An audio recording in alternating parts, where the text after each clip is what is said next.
You were never taught to ask what you wanted. You were taught to understand what was already expected of you.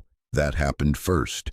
Everything else came later. At this level, freedom and obligation begin to look almost identical.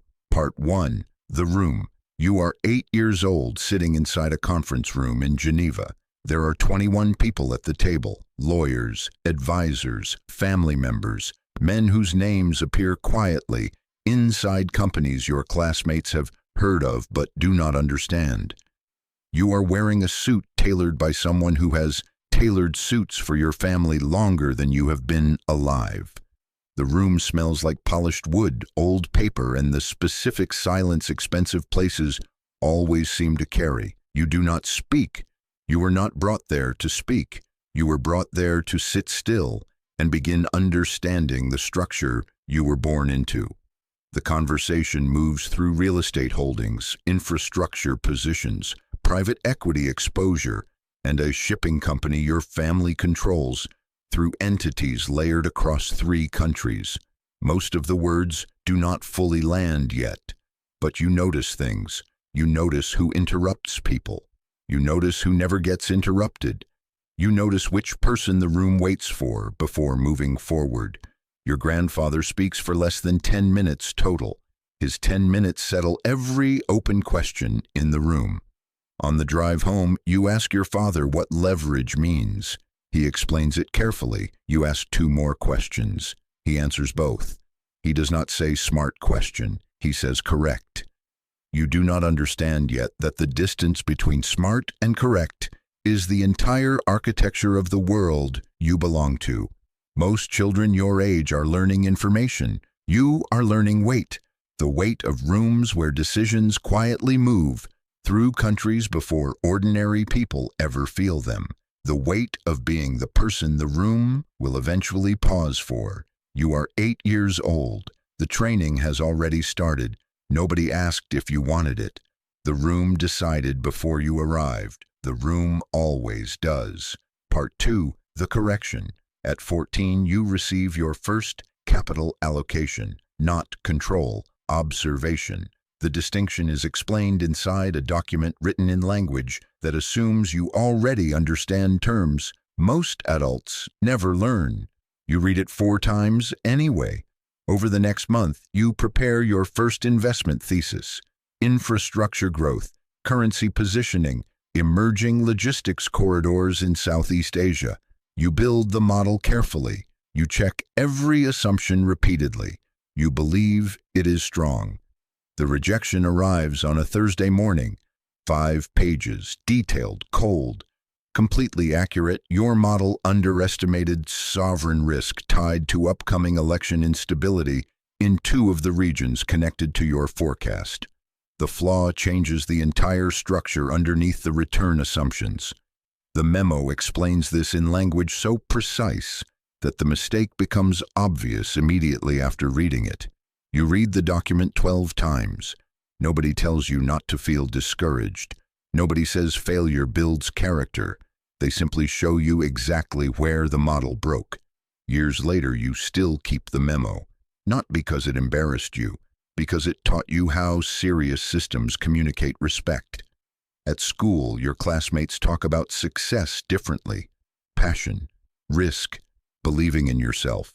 Your education sounds different.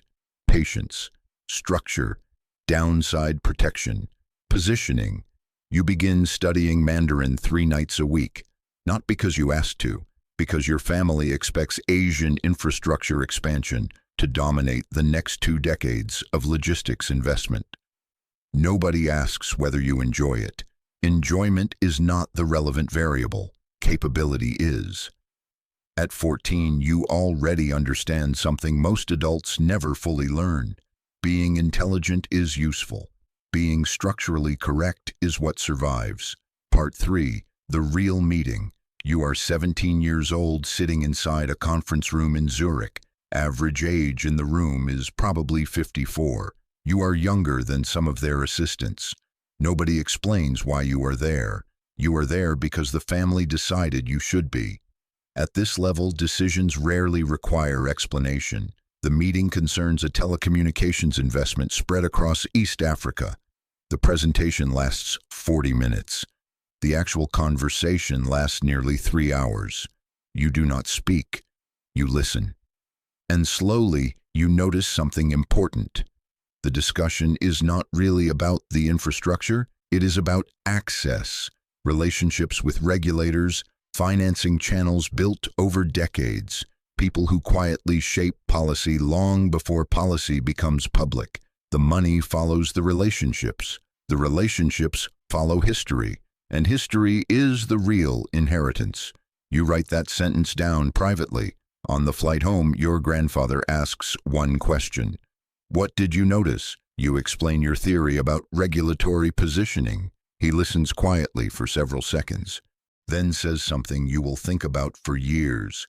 The regulation matters less than the people shaping it. You sit with that sentence for a long time. It does not mean rules are fake. It means the environment surrounding rules usually matters first. Your family has spent generations building environments. The capital simply moves through them afterward. At 17, you begin understanding how power actually behaves. Not loudly, not publicly, quietly, through relationships old enough to feel invisible. Part 4, The Assignment. At 22, you are sent alone to Singapore, Manila, and Jakarta. Over a 6-week period, no assistance, no introductions beyond your last name. The family office is considering acquiring a logistics company with serious operational problems. Your responsibility is due diligence, warehouses, driver networks, customer contracts, regional payment structures. The work is repetitive and exhausting. Many of the operators you interview have worked in logistics longer than you have been alive. During the first week, their answers remain careful, professional, incomplete. By the third week, your questions become detailed enough that vague answers stop working.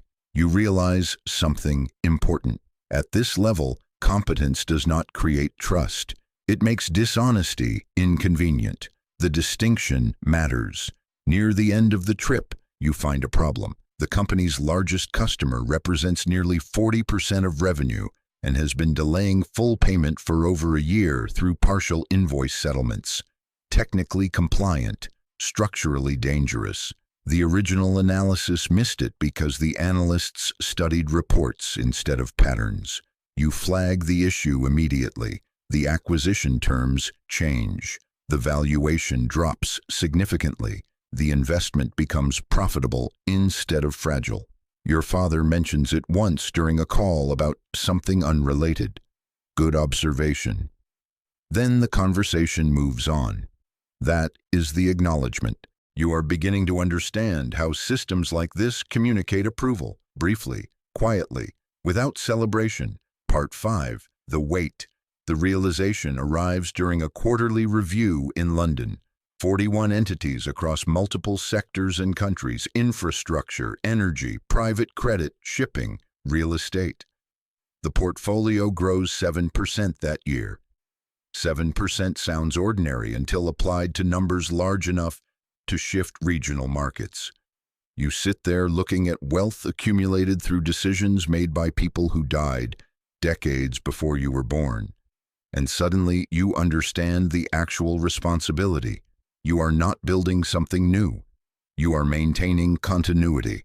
A woman sitting beside you on the flight home is building projections for a venture-backed software company, hoping for a strong exit. If her deal works, it changes her career. If your decisions fail, they alter the positioning your family may need 15 years from now. The pressure is different, not heavier, just quieter. Mistakes inside systems like this rarely explode immediately.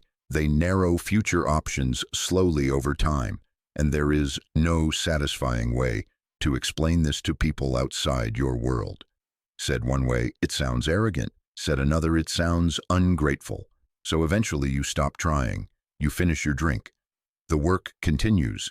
You are not managing wealth. You are maintaining a structure designed to outlive you completely. Part 6, The Question. There is a question you stopped asking yourself years ago. What would your life have looked like without the system? Not because you answered it, because eventually you understood. The question was never fully available to you in the first place. Your cousin moved to New York once, took a nonprofit job, talked about independence constantly. 14 months later, she quietly returned to the family office. Nobody criticized her. The system does not require enthusiasm.